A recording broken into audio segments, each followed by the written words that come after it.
So, why is it that the family court has so much corruption? And why are there so many people now finally standing up and sharing it?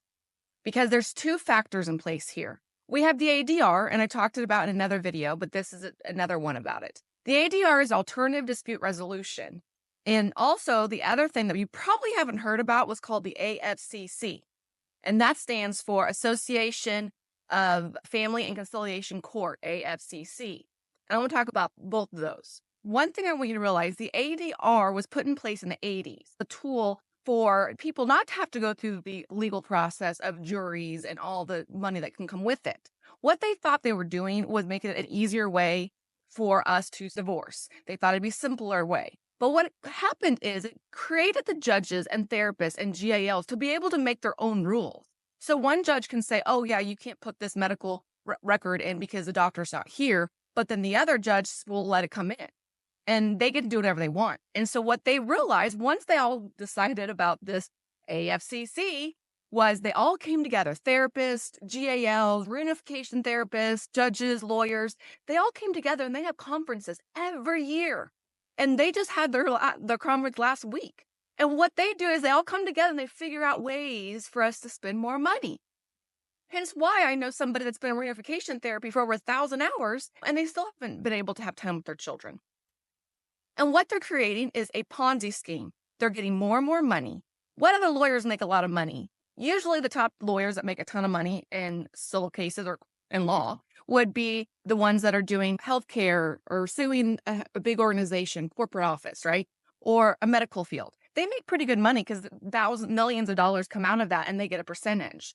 The next one is family courts, because if you have somebody that is trying to take your children full time, they will do whatever they want. And also they realize, oh, if this person has a lot of money, then they can start working the system more. You end up spending thousands and thousands of dollars to get divorced, all because they want this. So what can we do to change this? First, tell your story, expose your story, or send it to me or other people on this platform that are trying to get this exposed.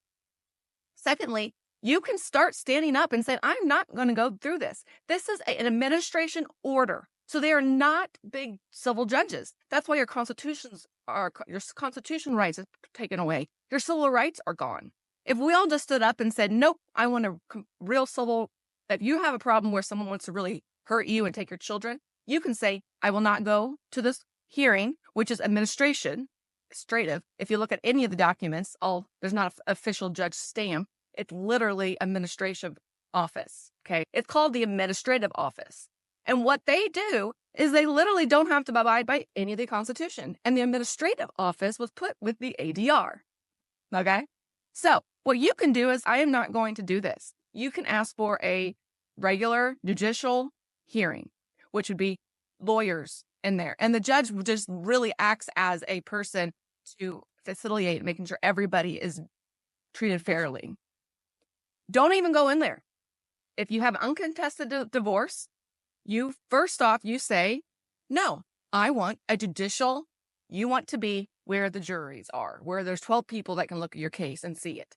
But ultimately, I think it all should be bogus. I think there always should be 12 jurors, and I think 2 people can go in and give their evidence. I don't think you need lawyers, honestly. I think you can get rid of these lawyers and stop taking our money, get rid of these unification therapists, and get rid of these therapists that are court ordered that actually hurt our children.